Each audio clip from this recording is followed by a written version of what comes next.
This is your ultimate stop for everything sports. The Golden State Media Concepts Sports Podcast. Should I say more? From the NFL, MLB, the NBA to MMA, it's all in here. The Golden State Media Concepts Sports Podcast.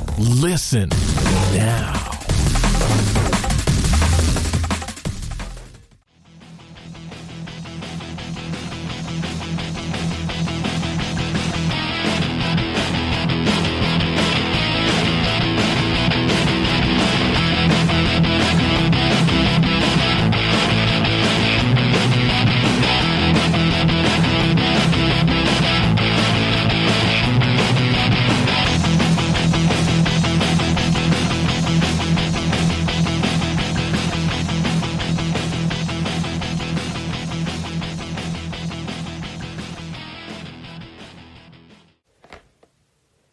Jalen Suggs for the win. Gonzaga is heading to the finals undefeated. The first team going to the national championship undefeated since Bobby Knight's Indiana team back in the 70s.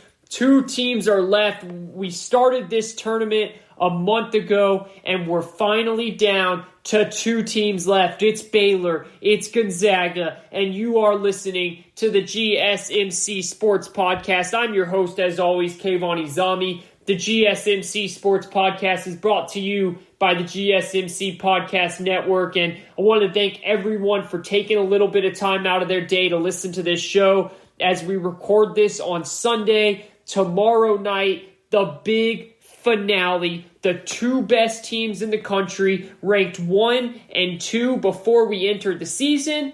And look, what do you know? The last two teams standing are those teams. It is so rare, ladies and gentlemen, in a sport that is one and done, right? In a sport that you have one bad night and you're out, to come to the end, to come to the finish line.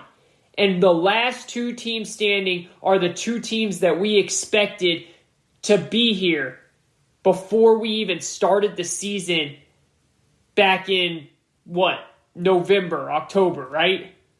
That's remarkable. We're talking about Gonzaga, who is undefeated. That is obviously a big storyline that will be mentioned many times as we enter Monday night. And then we're talking about Baylor. Baylor, a team who is looking as good as you can get. I mean, if you guys remember, we were talking about Baylor like we were talking about Gonzaga. We thought Baylor could go undefeated.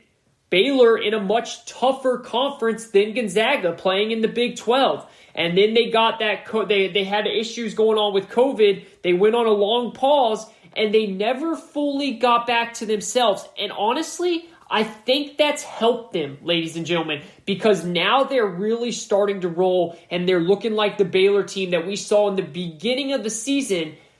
And it is going to be one of the best finals we've seen, but we got to start here.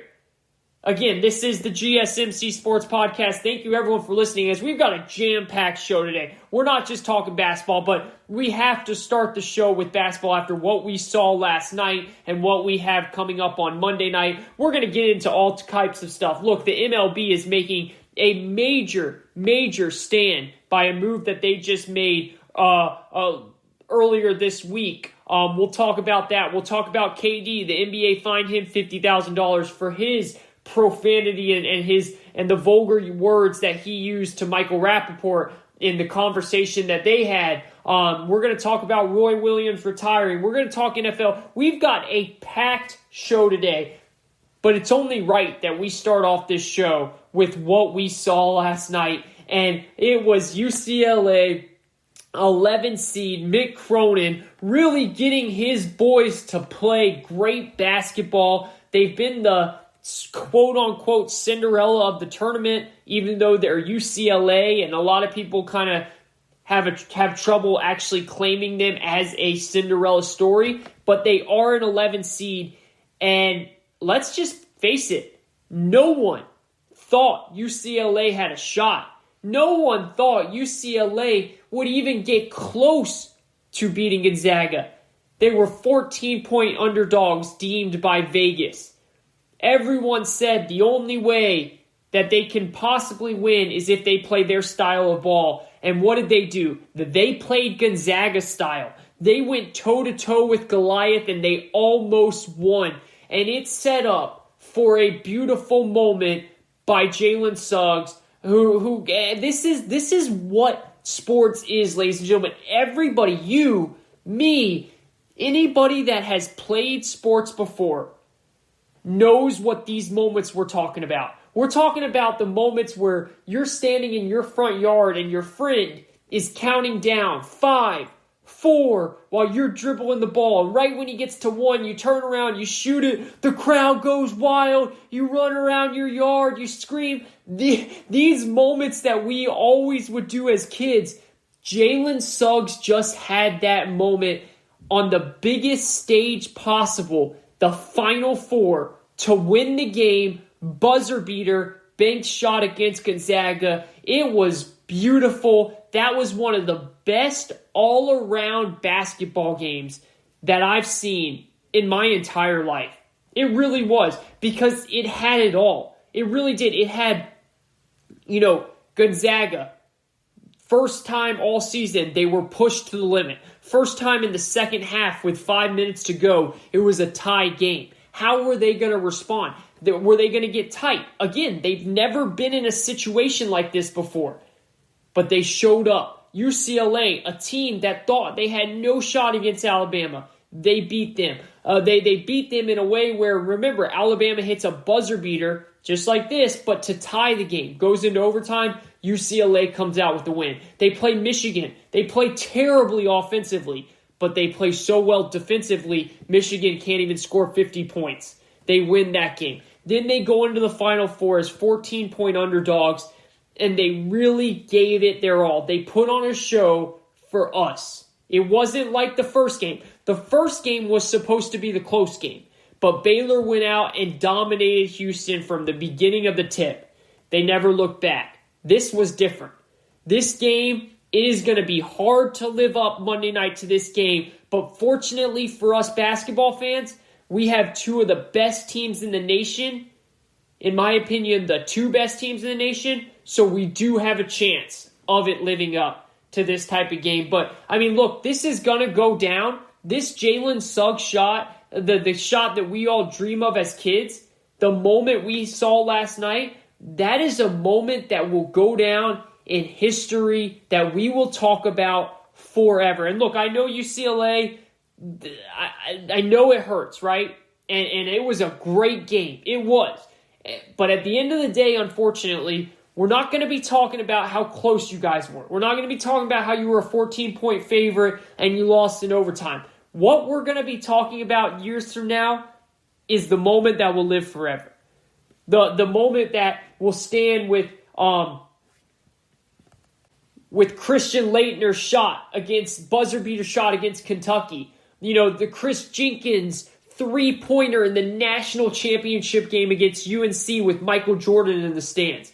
We'll be talking about this play by Jalen Suggs for years to come, and we'll be talking about that play when we talk about those types of plays that I just named, the Chris Jenkins, right? That's what we'll be relating this play to, and this game as one of the best games we've seen, in my opinion, in all of basketball. It was a fantastic game. It had all of the storylines, and Jalen Suggs goes up and hits that shot, 0.2 seconds left, jumps on the table, does the whole Dwayne Wade style.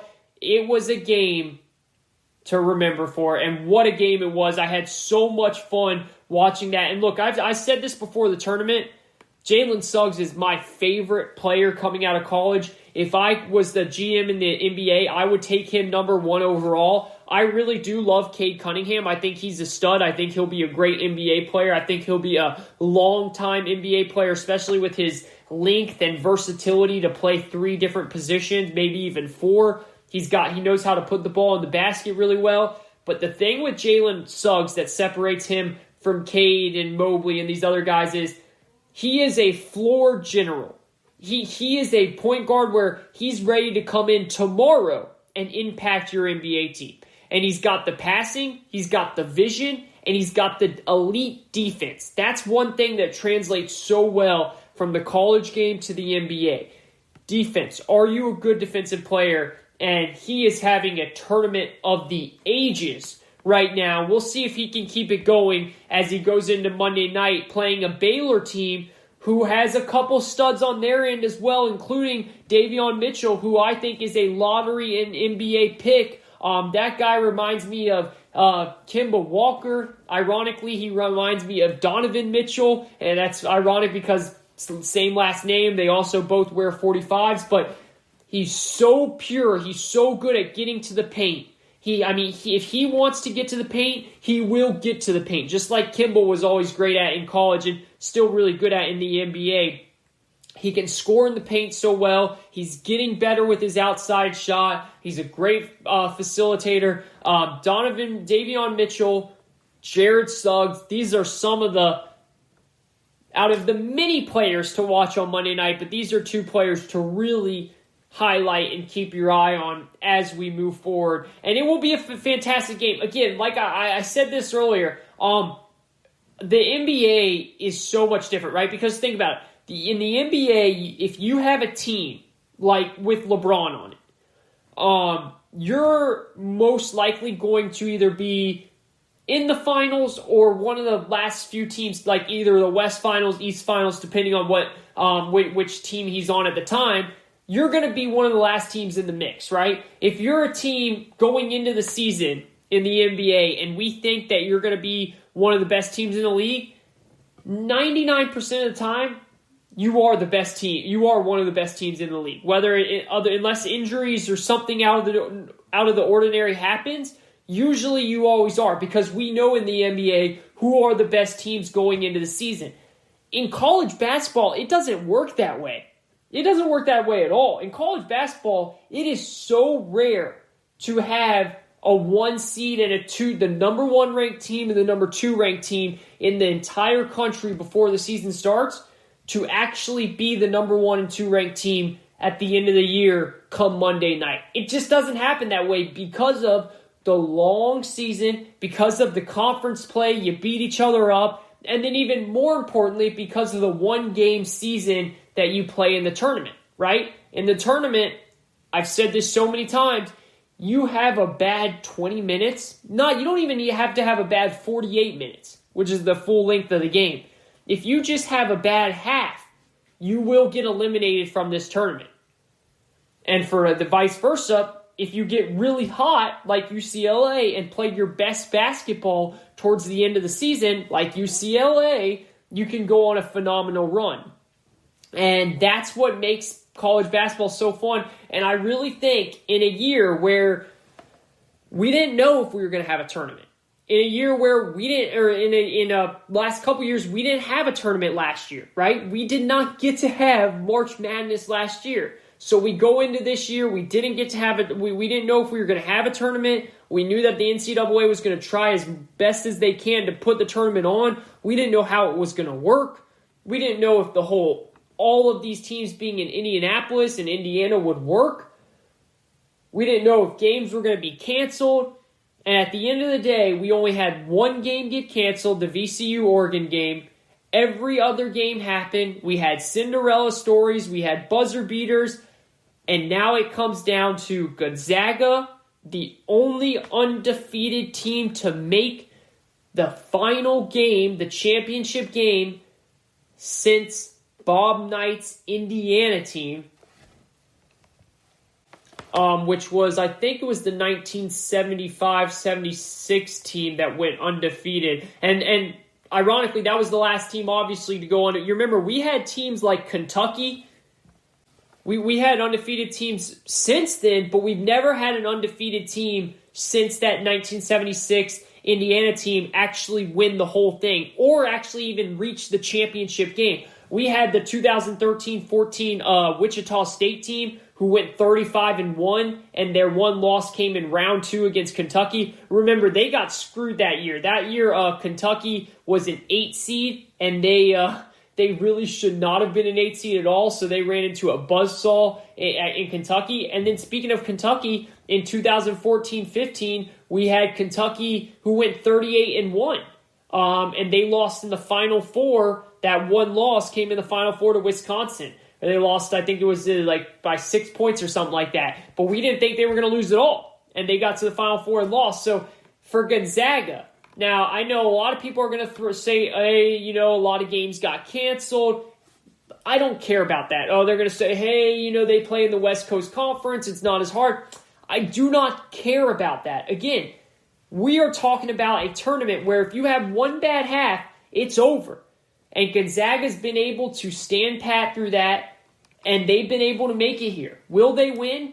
I don't know. I'll tell you this much.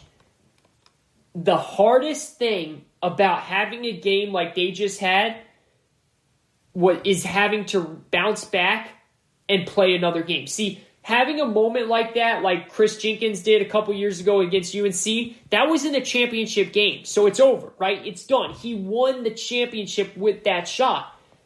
Gonzaga just won the semifinals with that massive Jalen Suggs shot. So now, all day, it's not like football where after, from the semifinals to the finals, you have a week to prepare. You have one day in between. You go from Saturday, Sunday, and then the game's on Monday, right? So all day today, Jalen Suggs is going to be having a media conference. His teammates are going to be asked about it. He's going to be getting text all over. His teammates are going to get being blown up. They're going to have to come down from that emotional high and realize we still have to finish business. We still have to play a Baylor team who is playing phenomenal basketball right now. Does that affect Gonzaga? That's something we're going to have to watch. Now, Gonzaga has a lot of really good players. Drew Timme, they've got Jalen Suggs, Corey Kispert. These guys are NBA players, right? And then they have a great coach in Mark Few. So I fully believe he will get them ready. But it's just another thing on their back, as well as the target of being undefeated.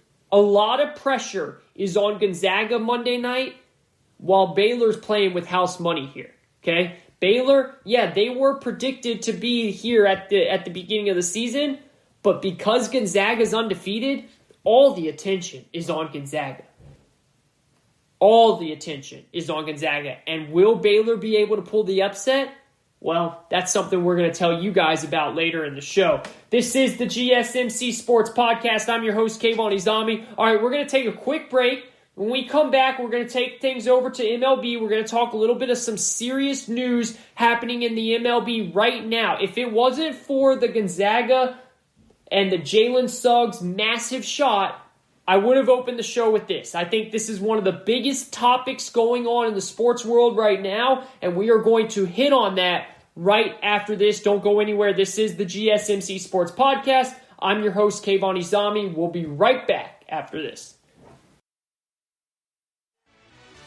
Are you looking for the very best NFL and college football podcast? Then check out the GSMC Football Podcast. Get the latest football news both on and off the field. From the NFL Draft to trades to the rumor mill to the NFL Combines, they got you covered. That's GSMCpodcast.com/football-podcast. Get updates on college rivalries, game day insights, and much, much more. It's football talk the way you want it. This show eats, sleeps, and breathes football. Don't forget to like them on Facebook and follow them on Twitter. Visit GSMCpodcast.com for more info.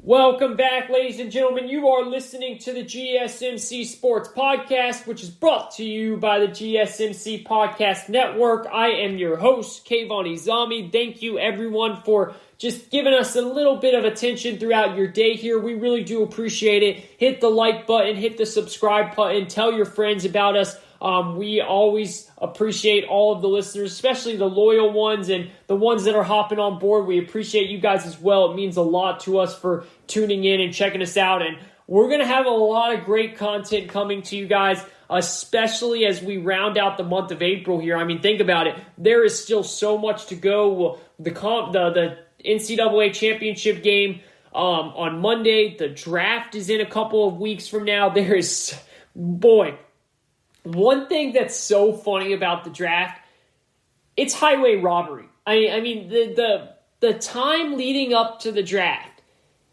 don't believe anything you hear, okay? It is fully a smoke and fire show. That is what it is. I mean, you do not know if anyone is telling the truth. You don't know if they're lying. It is just a bunch of mess. Right now, we're hearing all about how Justin Fields' work ethic is terrible, and then people from Justin Fields' camp and people from Ohio State are coming out and saying this is bogus. One thing that I tell people over and over, because I get these texts all the time. It's so funny. I'll get texts saying, my friends and family members and all that, they'll be like, wait a second, they're fans of different teams. Wait a second, I'm hearing Justin Fields might fall. Do you think he could possibly fall to number 8 and the Panthers could take him? You really think that could happen? And it's just like, guys, you have to realize this. Teams put out information, and let's be real, sometimes it's not even information, it's just smoke. They put it out there for their benefit. Everything that is put out there is for teams' benefit, okay? The reason this nonsense, so the whole reason this started with Justin Fields, and we're going to get way into this, is someone told Daniel Orlovsky, who is a really good analyst. He was a longtime NFL quarterback, mainly a backup for his year. Now he's a phenomenal NFL analyst for ESPN. Someone told him that Justin Fields' work ethic, they question how much he loves the game. They question how much he wants to be great. Now, to Orlovsky's credit here, to his defense, I guess I should say, he made the statements on Pat McAfee's show, and he made sure to say, this is not his opinion. This is what someone told him. Well, you got to be careful, Orlovsky, because someone told you that with an agenda, right? Someone told you that because they know that you are a prominent member of the media and that you will then go on to a show like ESPN or like the Pat McAfee, for instance, where he actually said this, and you will say that. And that was their whole goal, right? They did that hoping you would end up doing what you did. And the reason that is because in all likelihood, that came from a team that wants Justin Fields to fall to them. That's just what it is. These teams do these things for their own benefit, right? Right now, there's so much noise about former Hall of Famer Steve Young, who played at BYU. Who else played at BYU? Zach Wilson, right? Steve Young is very close with Zach Wilson's family. He's also close to the 49ers because he's a Hall of Famer for the 49ers. There is a lot of reports coming out about how Steve Young is trying to get Zach Wilson to go to the 49ers and not the Jets, right? Whether that's this noise that Zach Wilson could pull an Eli Manning, he could tell the Jets that he doesn't want to play in New York, whatever it is to get him to fall so that he can be in California, he can be closer to his family, he can be with the 49ers, who Steve Young was with. All this stuff is benefit for the team, right? That's what everyone has to understand here. So I know it's fun. It's fun for people in the media like me. It's fun for fans like you guys because it's something to talk about, right? And it gets you excited. It's like, oh my goodness, could the Jets really not take Zach Wilson? Could the 49ers get him? Wait, how far could Justin Fields really fall? Could the Patriots trade up? Like all of this stuff, we don't know if it's true. We don't know what it is. It's just people putting out noise for their own agenda and their own benefit. Now, of course, we're going to talk about it because we have to talk about it. That's our job.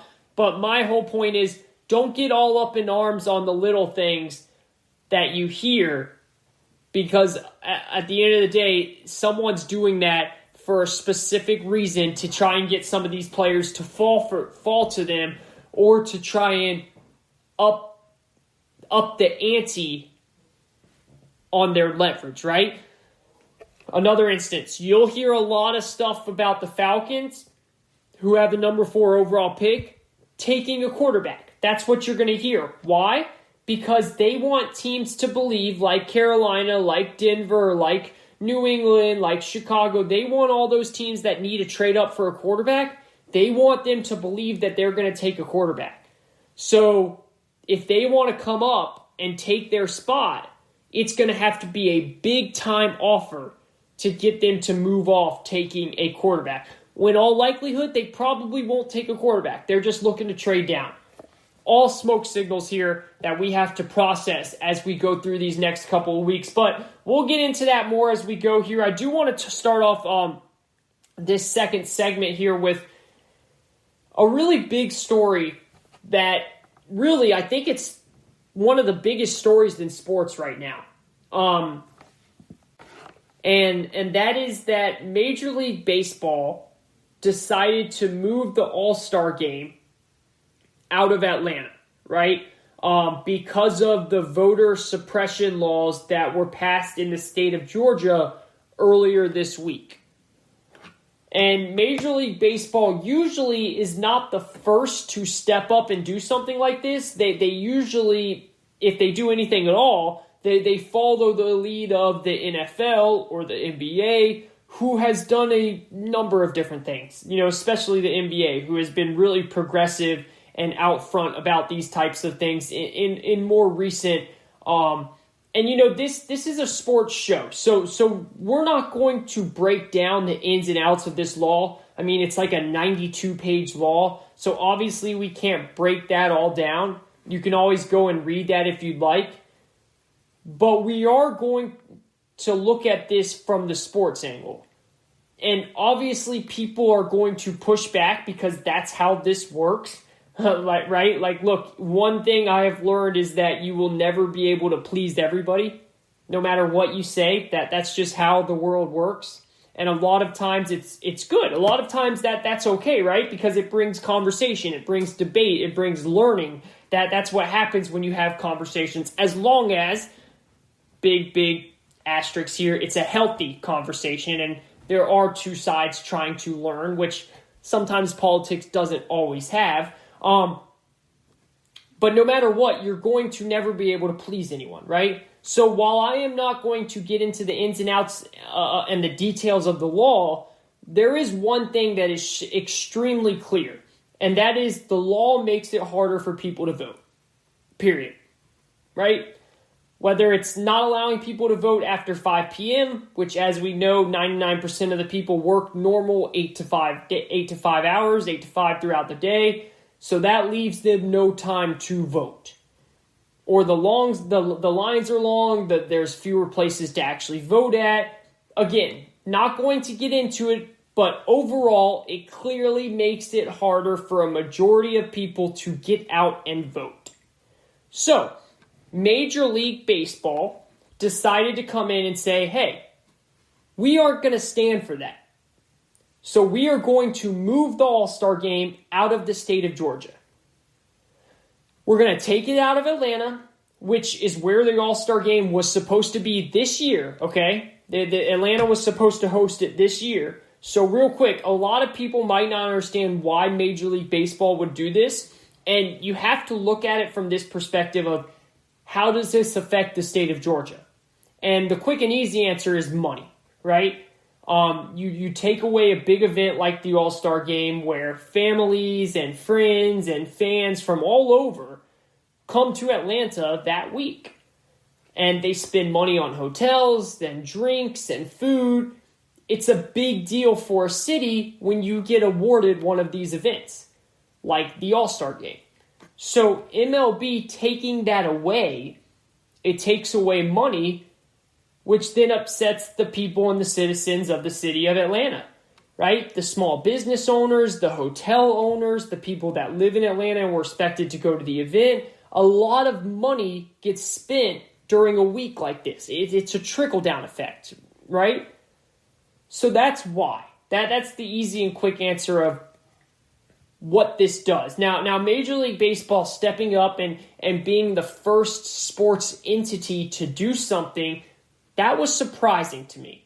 That's the news too here that we have to focus on. That is the first piece that really jumps out at you. It is bringing attention to a situation in Georgia which a lot of people might not have been aware of. Not everyone is always following all the rules and regulations and laws that are passed in all 50 states, right? If you live out in California, if you live out in Colorado, or even if you live in Virginia or Maine or something, you don't necessarily know what's happening down in Georgia. So Major League Baseball deciding to yank the All-Star game out of Atlanta, which was set to host its third All-Star game, and I believe it's their first. It was going to be their first time hosting an All-Star game since the year 2000. I'm pretty sure. I need to double check that, but I'm pretty sure. So, all right. So all of a sudden, this is grabbing attention to an audience that might not necessarily have been aware of this law being placed, right? Sports fans. Some sports fans, especially some of the ones that I know, they are sports and only sports. They don't really look at what's going on in the politics and the laws outside of that. So the fact that they see, wait a second, sports, the All-Star game, a massive event for the MLB, is getting moved out of Atlanta. Well, why is this happening? So you start looking into the laws and you start thinking to yourself, you start digging into it, and you start thinking to yourself, all right, I can see why people would be upset with this. I can see why this would generate a reaction. And then the fact that it's baseball of all people. And not just the players in baseball. This is really important here, okay? Like, this isn't just the players. We saw in the NFL players taking knees at one point because of the national anthem and the racial injustice. Colin Kaepernick started that, as we know. We've seen players rise up and start a protest. But this isn't just the players of Major League Baseball. We are seeing the entire entity of Major League Baseball say, you're not going to have this All-Star game. We disagree with the way you are going about your business, so we're going to move our business out of here as a result. That's going to get you to stand up and take notice, because this is a sport that has not been at the forefront of these things in the past. And that ultimately is what's going to put the big, bright spotlight on all of this, right? I'm sure that brought attention then to Roger Goodell, Adam Silver, Gary Bettman, all these other commissioners of Major League Sports, and they were probably surprised. Like, wait, you guys, Major League Baseball, are the first to make this move? Okay, right? Like, I see what you're doing. And to me, what it says is, and we can get into the, should we congratulate Major League Baseball and all of that? And yes, I believe we should, by the way.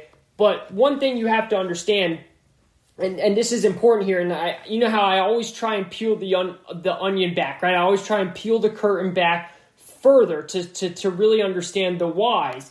And this is a moment when you need to peel the aforementioned curtain back, because this doesn't just happen out of the blue. Most likely, the money was pressuring Major League Baseball. In other words, as in the corporate sponsors of Major League Baseball, the corporate sponsors of the All-Star game, were saying, we don't want to be a part of this in Georgia. We do not want to be a part of anything happening in Georgia right now. You can do what you want, Major League Baseball, but you're not going to be doing it with us.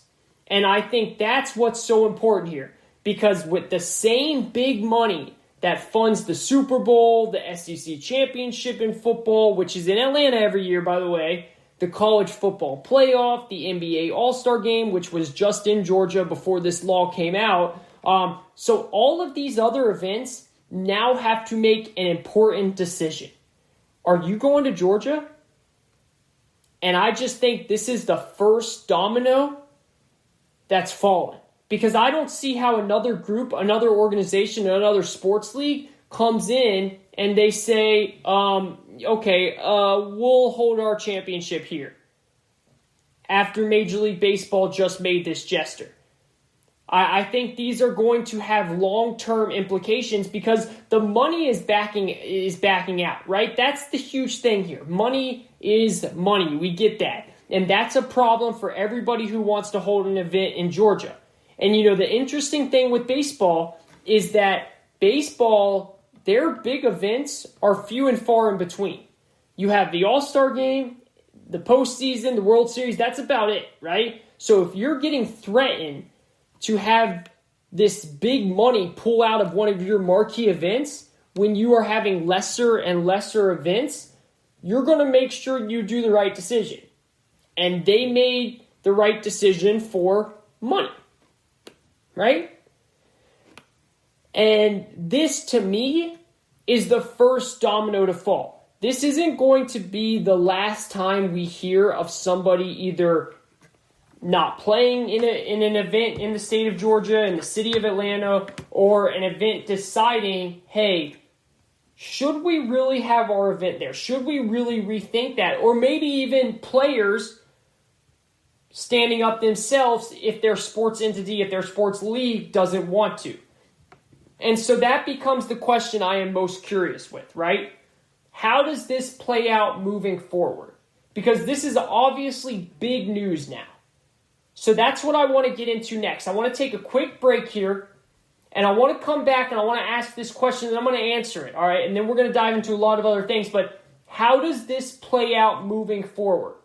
Because we all know the society we live in now, it's our attention spans at times are very limited, right? It's so much is happening. We often, we could get outraged over something, and then the next problem, the next protest, whatever it may be, within 48, 72 hours comes up, we forget about it. Is this something that will start to trickle down? Is this a single domino, or will more follow? We're going to dive into that, as well as the KD situation, as well as more on the finals coming up, Baylor, Gonzaga. So much more to dive into on this GSMC Sports Podcast. Don't go anywhere. We'll be right back after this. Check out the show that's built on the MMA. From the UFC to extreme cage fighting, they got the fights covered. Check out the GSMC MMA podcast. Get the latest news on past or upcoming fights. Join us as we talk to and about some of the biggest names in the MMA, past, present, and future. When it's the fight game, there's just one show to check out. GSMCpodcast.com/MMA-podcast. Don't forget to like them on Facebook and follow them on Twitter. Visit GSMCpodcast.com for more info.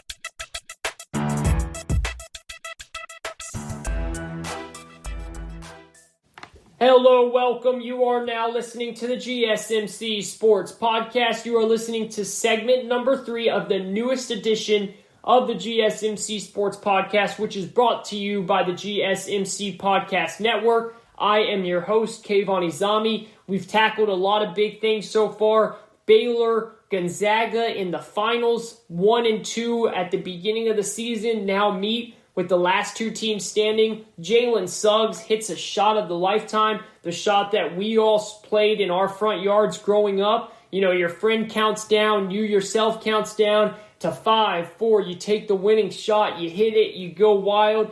Jalen Suggs actually had that moment on Saturday night with everyone watching. What a beautiful moment it was for Gonzaga fans, and what a heartbreak it was for UCLA fans. I mean, the roller coaster of emotions. And look, right now, when I say this to a UCLA fan, they just want to punch me in the face. I mean, they do not care what I'm saying right now, and I get that. I totally understand. I've been there, right? Everyone knows I'm a diehard fan of the Falcons. When the Falcons lost the Super Bowl, I don't care what people just tried to tell me, whether they were trying to be nice to me or not. I just wanted to punch everyone that talked to me. I didn't want to talk to anyone. And the roller coasters of emotion of that game, I mean, you have UCLA scoring with 3 seconds left, right? And then it's tied up. It looks like it's going to go to a double overtime. And everyone's cheering for UCLA. And then before they can gather their thoughts again and look back up, Jalen Suggs is on the scoreboard pumping his chest out Dwayne Wade style. And it's just like, what just happened? It's funny, my girlfriend was dead asleep last night while I was up watching this, and I just went berserk. I'm not a fan of Gonzaga. I'm not a fan of UCLA. I'm just a sports fan, right? I was just watching the game so I could talk about it on here because I love the games. And Jalen Suggs hit that, and I just went berserk. And she woke up thinking someone just robbed us, or I just saw a ghost or something. But really, I was just like, I'm sorry. This is just what happened. Watch this. And she wasn't mad. She understands that that's not the first time that's happened, but it was phenomenal. It was phenomenal, and I feel so happy for Jalen Suggs. I feel so bad for UCLA. And you know what's funny about games like that, especially with it had the whole David versus Goliath, setup, right? If you think about it, you had Gonzaga, who was undefeated, who everyone predicted to be there. If you filled out a bracket, you most likely predicted Gonzaga to win it, unless you just wanted to try and go the opposite way, which I did, picking Illinois, and we saw how that went. Everyone knew Gonzaga was going to be there. No one really pictured or picked UCLA to be there. So when the game started, and it was UCLA was 14-point underdogs, and the pace of the game for UCLA, they're slow. They want to grind out a win. Their defensive mindset, while Gonzaga just wants to run, and score. A lot of people thought UCLA is screwed. They have no chance. And it's funny, in games like that, you kind of just go in accepting, okay, Gonzaga's going to win. They're undefeated, but it will be cool to see if they can really go undefeated. But then as the game starts to go, and you start to really see UCLA in it, and it's like, wait a second, they're up 3 right now. Oh, wait a second, they're down 1 at halftime. Oh, wait, they're up 2. Oh, it's tied. Oh, 5 minutes to go, they're down 1. You start to realize, whoa, UCLA can literally win this. And you kind of start to shift the way you cheer, right? Because everyone, unless you have a dog in the fight, unless you're either a Gonzaga fan or a UCLA fan, usually you're cheering for the underdog, right? Because that's just what we love in sports. We cheer for the underdog. We want to see something amazing happen, something that we haven't seen before. So I noticed I started to kind of, yes, UCLA, like I started kind of cheer for them when they were scoring, and I find that pretty funny, and I'm pretty sure a lot of you guys have that same thought process as I do. But let me know what you guys thought. Let me know where you were watching the game, what your roller coasters of emotions were like the last couple of minutes of that game, and how much you enjoyed it. And then let me know who you think is going to win on Monday night. Baylor, Gonzaga. 2 teams, 2 dominant teams, 2 really good coaches. Both coaches never won a national championship. But remember that. Scott Drew, who when he took over Baylor, they were in shambles from everything that happened with that program and the scandal and all that. He's never won a national championship. And then Mark Few, who has had really good teams before, but has never been able to get over the hump, right? They lost that one championship game against UNC a couple years ago. That was UNC's revenge tour after they lost on a buzzer beater to Villanova the year before that. So both coaches, both teams, both fan bases are looking to hoist that trophy for the first time. Who will be able to do it Monday night? That's something I cannot wait to watch. But before we get into more of that, I want to follow up more here about the situation with Major League Baseball and the All-Star Game and what's happening in Georgia, right? So to get you guys caught up again, Major League Baseball has decided to pull their All-Star Game that was happening this year in Atlanta. They decided to pull it out of Atlanta. This would have been the third time Atlanta has hosted the game, the first time since 2000, and they've pulled it out of Atlanta because of what's just happened with the recent laws passed, the recent voter suppression laws that have been passed in the state of Georgia. Baseball is the first sports entity, the first sports league, the first event to pull themselves out of the state of Georgia, right? Sponsorship money, I'm sure, was breathing down their back, saying that they were not going to stand for this. They were not going to have their money tied up in this state.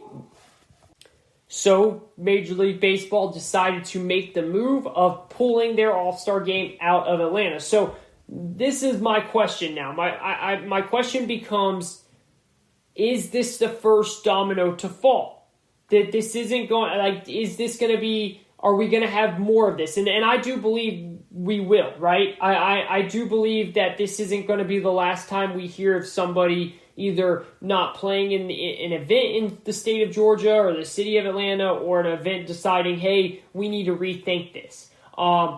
Because the obvious big news now is, because listen, we live in a society with some limited attention spans, right? At times, so much is happening on a regular basis in this world that we oftentimes are on to the next outrage, the next problem, the next protest, whatever it may be within 48 to 72 hours or so, right? That's kind of, that happens. It's just with the way social media is, with so much happening. So right now we have this situation with MLB, Major League Baseball. Now the SEC championship game is a big sporting event that's held in Atlanta every single year. Do we get to a point where college football, which plays its SEC championship in December in Atlanta every year, do we get to that point? And remember, Major League Baseball did this. Do we get to that point where we say, okay, wait a second, Major League Baseball did this? Do we question whether or not the SEC and the NCAA should be making a decision here as well? Or will we be so far past it at that point that it will be forgotten? Because to enact change, more has to happen. We all know that. And while baseball moving the All-Star Game out of Atlanta was a great start, it may not be enough. Georgia has already come out and said they're going to continue doing what they're doing. This is their business. This is their policy. But once you start to see multiple entities get together, that's what builds the momentum. That's what enacts change, right? So I'm wondering if that's going to happen sooner rather than later, and whether or not we'll even remember this type of thing by next November, December, once that SEC championship starts to come up. Personally, for me, I think this feels different. I do, because I think this could be the start of more to follow. Because, again, while baseball moving the All-Star Game out of Atlanta was a great start, it may not be enough. And again, Georgia, they stand pat with what they want. But to enact change, you gotta have a lot of pressure coming at all different sides. You have to hit Georgia where it hurts the most. And it sucks for the people of Georgia. I'm a huge Atlanta Falcons fan, I get it. And it really does hurt the people. But the way to do that is by limiting the money spent there. That's just how you because when you have businesses starting to complain and people starting to really complain and realize, okay, if the All-Star game, now the SEC championship game, oh wait, the Super Bowl, all of these get out, which are huge money makers for small businesses and big businesses of Atlanta and Georgia, that starts to become a real issue with the people of the owners of those business, with the citizens of Atlanta, right? That's how you enact change, because the money is taken out of the city, taking out of the state, which is then being taken out of people's pockets and people's livelihoods. And I think that this could be the start of more to follow because of the year we're in, because of so many more people being on board with this. And I think the NFL, which would be the biggest domino, all right, that's one thing. Look, Major League Baseball, while it is a very big sport and millions of people love the sport, it's not the NFL. It's not college football. If the NFL and their monster business, if they stand up and they follow this, and if you're the NFL, you have to ask yourself, right? Do you really want this headache? Do you really want to deal with the build-up to the next event in Georgia where you have to explain why you picked Georgia when there's so many other places to pick? Do you really want that type of headache when you have so much going on? And you look at the SEC in college football, which is another massive domino. If you're the SEC, you don't think other cities are dying to host the SEC championship game? Oh, you know what? We hate those Georgia voter suppression laws. Have you been to Nashville, SEC? It's a pretty cool city. I mean, it's pretty nice. We've got a lot going on here. Don't you want to come bring the championship game over here? So I think a lot of that stuff could start to happen. And I think if you're the NFL, I think at some point, relatively soon, you have to come out and say, Atlanta, we love you, but you're out of the Super Bowl rotation until we figure this out. Because I don't think you can follow Major League Baseball and go through this again and have to explain why you picked Georgia, when other organizations said, no, you just don't even want, when other organizations said, no, you just don't even want to deal with that. You have too many things on your plate already. The easiest thing to do is say, no, we're not going to Georgia. Let's find another location for our big event. Remember, Arthur Blank, the owner of the Atlanta Falcons, just built a beautiful billion dollar stadium in Atlanta, a brand new stadium, Mercedes-Benz Dome. I mean, the Mercedes-Benz Stadium, a retractable roof. He did that for the Atlanta Falcons, obviously, but also knowing that a lot of big-time events, concerts, SEC championship game, college football playoffs, a lot of Super Bowls will be played in that stadium. A lot of NCAA Final Fours. Like, it's for his Falcons and also the Atlanta United, but also those stadiums like SoFi Stadium in LA, the new Chargers and Rams Stadium, those are built knowing that they're going to bring a lot of other things in there as well. A lot of Final Fours, a lot of Super Bowls, a lot of college football playoffs and concerts and stuff like that. So they look at that. If Arthur Blank starts to see that the NFL saying, hey, sorry, Arthur Blank, we can't have any Super Bowls in there until Georgia figures their stuff out. Hey, Arthur Blank, sorry, we're not going to have any college football playoffs in there until Georgia figures their laws out, man. We just can't deal with that. We love you right now, but we really just can't deal with that headache. NCAA, hey, Arthur Blank, no Final Fours or finals there right now. You better believe Arthur Blank, who is a big-time mover and shaker in the city of Atlanta, and he can pull a lot of strings in a lot of different aspects, including the political aspect, to get what he wants. If money starts coming out of his pocket, you better believe he's going to start causing a problem and start causing a fit and figuring out how to get some things changed. I hate it. I mean, I'm an owner of the Atlanta Falcons. I want Arthur Blank to do well because that helps my Falcons, but things have to work, right? And it's what Georgia has done to limit the ability to vote for a majority of people is just wrong. It's flat out wrong. And sometimes things like this has to happen to enact change. And Major League Baseball's start of pulling the All-Star game out of Atlanta was a great start to this. But more has to follow. Because if more doesn't follow, then this is just going to be a situation where a year from now we're going to sit there and say, oh yeah, you remember when Major League Baseball pulled out for their All-Star game from Atlanta? Wait, why did they do that again? We'll forget why it even happened. Because it was a topic that was relevant for 48 hours to a week long max, and then nothing else happened from it. But if the big bad NFL stands up, if college football stands up, if other sports entities stand up and say, hey, no, we're not going to Georgia, that is how change starts to really take place.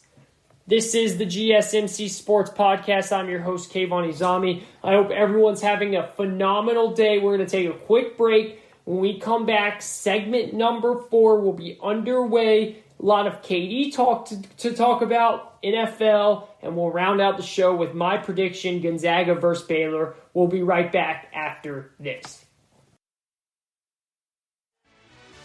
Are you looking for help for your fantasy football team? Check out the GSMC Fantasy Football Podcast. Get today's best advice on who to start, who to sit, even who you should draft. From sleeper picks to red-hot lineups, they got it all covered for you. That's gsmcpodcast.com/fantasy-football-podcast. We'll cover traditional leagues, dynasty, PPR, even IDP leagues. When you need fantasy help, there's just one show to hit up. Don't forget to like them on Facebook and follow them on Twitter. Visit gsmcpodcast.com for more info.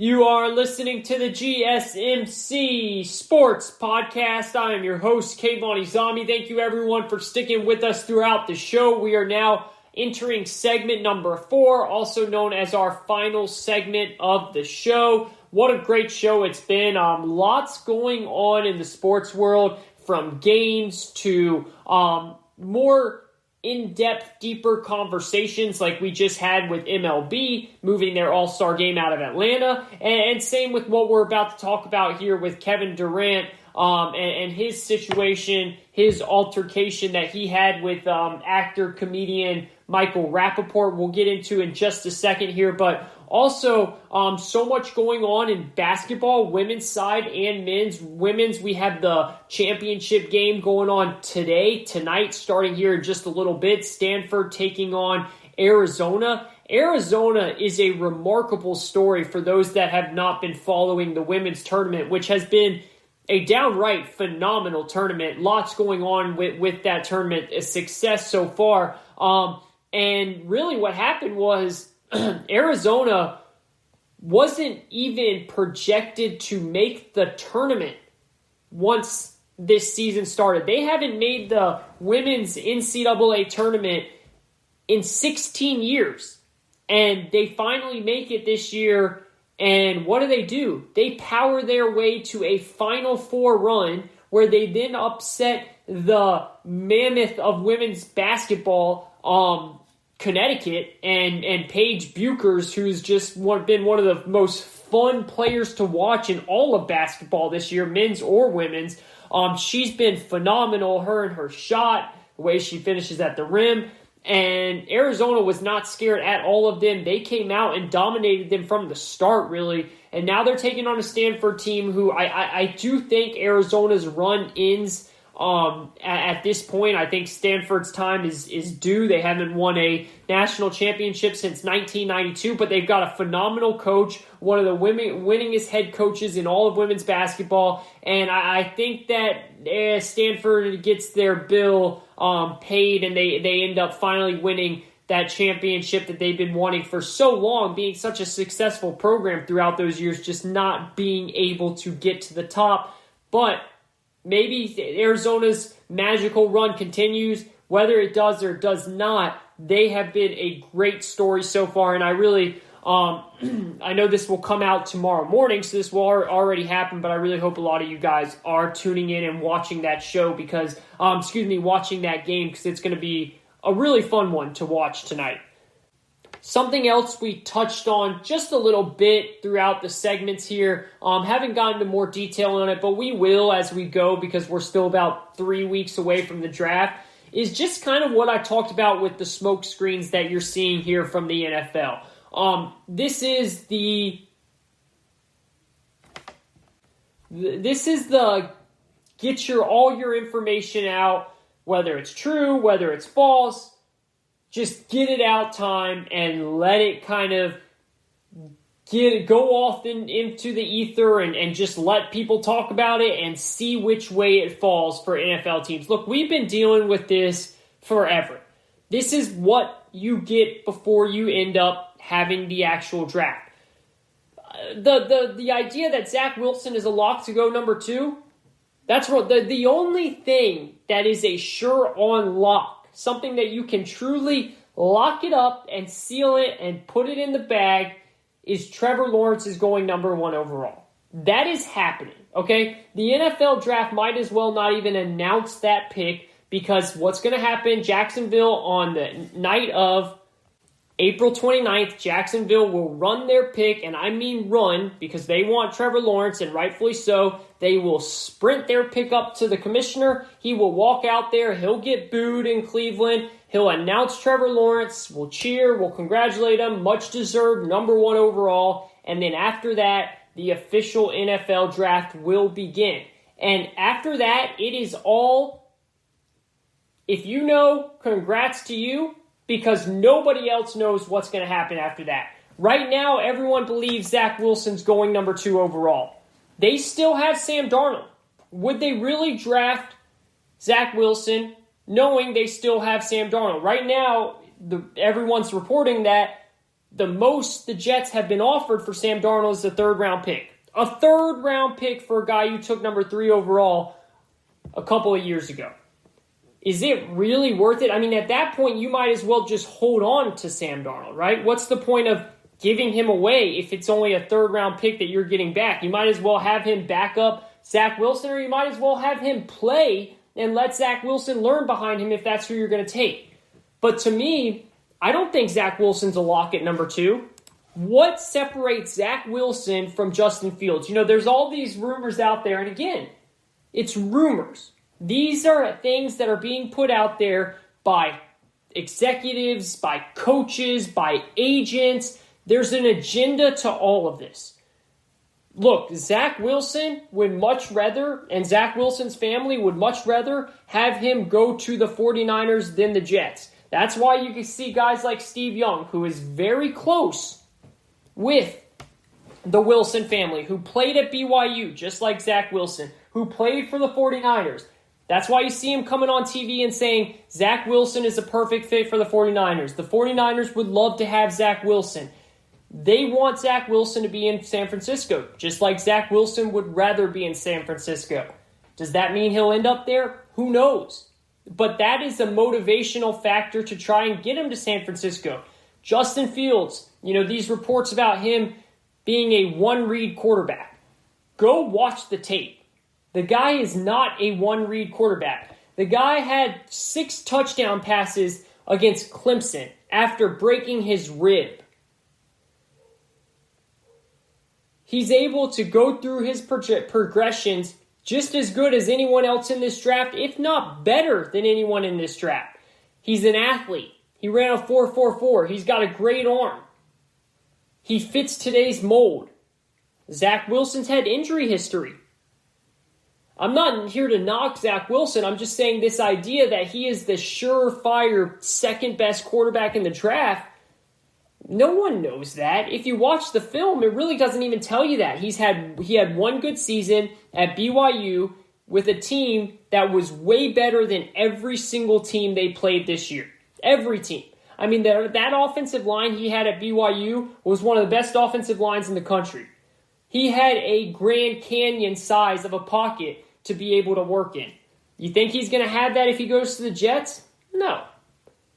So, if I had to put my money down right now, well, I would say the first 3 picks would go Trevor Lawrence, Zach Wilson, and Justin Fields. That's what I think. But I would not be shocked one bit if the first 3 picks went Trevor Lawrence, Justin Fields, Zach Wilson. I wouldn't be shocked. That's just how it is. Again, this is all to get information out there. The Carolina Panthers are picking at number 8.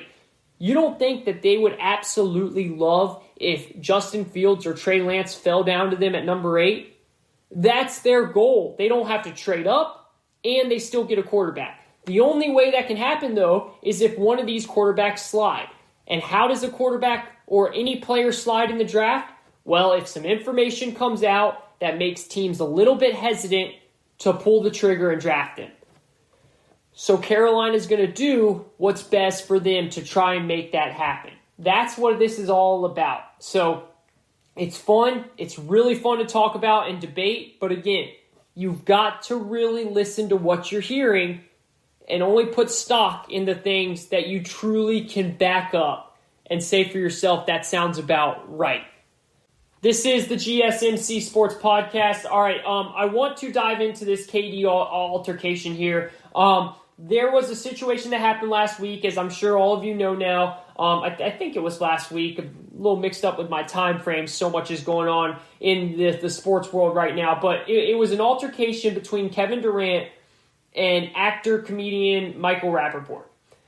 It was via DMs or on social media, and due to the language that KD used, that Kevin Durant used, he was fined $50,000 for using the offensive and derogatory language to Michael Rappaport by the NBA. He was fined that much by the NBA. So, first of all, let me just say, if you haven't seen or heard what KD said, go look it up. Because I'm not going to repeat or read or even try and summarize any of the words or phrases that he used, because they were extremely vulgar and disgusting and hurtful to many people. So I'm not going to do any of that here. So if you haven't seen that or heard it, just look it up and you'll be able to read it yourself. So the question now becomes, I was going to come into this show and talk about, was the punishment, should he be punished? And the answer is obviously yes. But now that we have a punishment, I wanted to change the question around and say, is the $50,000 fine enough? Is that a fair punishment? First of all, I am not surprised that the NBA fined him. That's one thing. I saw some people even asking if they're surprised. No, I am not surprised. I think he fully deserved to be fined, and personally, I think he should have been suspended for a couple of games as well. So a couple of things here. Number one, this was a private conversation between him and Michael Rappaport. That does need to be stated, okay? It was not out for everyone to see. This was a private conversation through DMs between him and Michael Rappaport. So while I do think that Rappaport was in the wrong for leaking this conversation to the public, I don't think he should have done that. I think that it is his right to do that. I fully believe, and if he wanted to do that, he can. Now, it breaks all of, unwritten and unspecified codes of keeping a conversation between you and someone else private. Okay, that he broke that. Shouldn't have done that, but that was his right, and he aired it to the public. So I get that, and again, I don't think he should have put it out, but he did. So, too bad. If you're worried about that happening, Well, why don't you call someone? Don't put it in writing.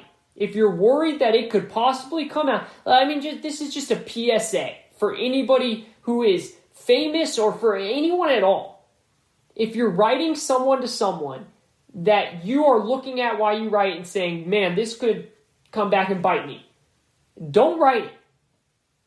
Don't send it. If you really need to say it, call them or go and tell them in their face. Don't put it in writing. So the fact that he did that, yes, it was lame, quote unquote, as a lot of people would like to say, or he broke man code, whatever, that Michael Rappaport let it out.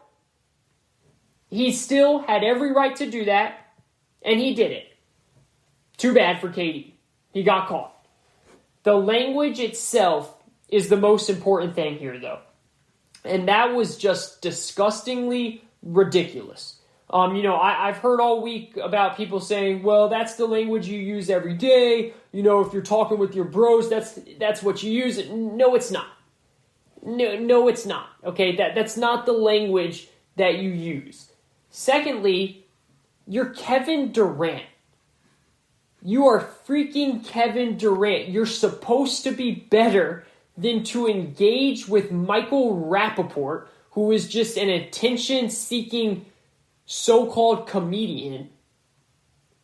But KD is so sensitive on so many levels, and this just got away from him. And the language itself was inexcusable and frankly homophobic. And that's why he got fined. And that's why he got the fine that he did. Another part of the problem is that KD was not apologetic at all about the situation. He talked in front of the media and said, and I quote here, "I'm sorry that people saw the language I used. That's not the language I wanted them to see." Okay, so you're sorry they saw it is what you're saying. You're sorry you got caught. You're not sorry for actually doing the act. You're not sorry for saying those words, right? That's what I'm hearing from you, KD. Why is it so hard to just come out and actually say, you know what? That language was inappropriate. I was heated. It was in the moment, but I was so wrong for it and all that. It's not that hard, KD. No. It's not that hard. So that tells me that he couldn't say that. It tells me that Kevin Durant does not think that he was in the wrong, and he does not feel bad about it. Look, we all know this by now. I mean, this is facts. Kevin Durant is extremely sensitive. So, and look, being sensitive is not a bad thing. I'm not hating on him for being sensitive, but he is really sensitive. So if you know you are sensitive, right? If you know you can't really handle things, you got to stay out of situations like this. Here's the rule. If you type it and you press send, whether it's a text, a DM, a tweet, anything, it becomes in writing and it's not going away. I don't care if you try and delete it later on. It will still be found. And look, let's call it for what it is. Michael Rappaport was looking for attention. And the best person to go at if you want attention is KD, because the guy is so sensitive. If you go at him, 99% of the time, he will probably answer you. That's just who KD is. So do I think the $50,000 fine is enough? No, I don't. I think he should have been more. I think he should have got a suspension, a couple games or two. And after hearing his apology, I stick by that. Because it wasn't even an apology. And another thing about this that I haven't brought up, there was a threat in the message. If you threaten someone, and he did, he said he was going to show up and spit on his face. So when you threaten someone and put it in writing, and that person chooses to make that public, well, that's your problem now. You shouldn't have put it in writing. So the language he used needs to be punished, and the threat needs to be punished. And I've heard people say, well, some of the things he said, the gay community will take offense to that. And the only thing is, not everyone within the gay community feels the same way. Just like not all black people or Jewish people or white people, whatever group you want to mention, their there are individuals within those groups who think very differently, even opposite of each other, right? And so to me, it's really about just being socially conscious. Wow, that was a really hard word to say for some reason. And doing the right thing. It's just about being socially aware and doing the right thing. That means to all of us, right? So the language he used, which is now public, that needs to be punished, and the threat needs to be punished. And I also think he has some more explaining to do. Because again, all KD was saying in his quote-unquote apology was that he is sorry it became public. Well, KD, I want to know, are you sorry you just got caught? Because that's what it sounds like. Are you saying that it is okay to use that type of language? So I think KD needs to elaborate. I think that part of his punishment needs to be that the NBA or the Nets can step in here as well. It doesn't just have to be the NBA. They need to hold a press conference. And he needs to sit there and explain himself. And he needs to take questions from the media. Again, I don't care that he said he was planning on this being a one-on-one conversation. It started as a private conversation, but guess what? One of the people in the two-man conversation decided to take it public. Well, boo-hoo, now it's on you. And you should have to deal with consequences for that other than being fined $50,000, which is pocket change to you. That's just my thoughts on it. This is the GSMC Sports Podcast. I want to thank you all for tuning in today. It's been a phenomenal show. Thank you again. We'll be back on Wednesday to talk much more. Thank you for listening to the GSMC Sports Podcast, which is brought to you guys by as always, the GSMC Podcast Network. I'd like to ask, if you haven't, go and subscribe to the show and write a nice review. It really helps us out. I got a lot of really great reviews from some of you recently that was so kind and so awesome, and I reached out and said thank you to the ones that put their names out there. So we really do appreciate that. Also, if you can, please follow us on Twitter, Instagram, Facebook, all the social media platforms. Thank you. Have a great night. Enjoy your sports. Enjoy the championship game on Monday.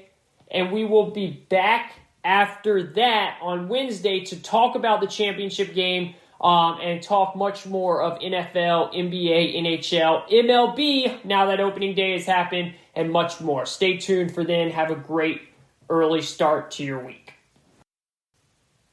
You've been listening to the Golden State Media Concepts Sports Podcast, part of the Golden State Media Concepts Podcast Network. You can find this show and others like it at www.gsmcpodcast.com. Download our podcast on iTunes, Stitcher, SoundCloud, and Google Play. Just type in GSMC to find all the shows from the Golden State Media Concepts Podcast Network, from movies to music, from sports to entertainment, and even weird news. You can also follow us on Twitter and on Facebook. Thank you, and we hope you have enjoyed today's program.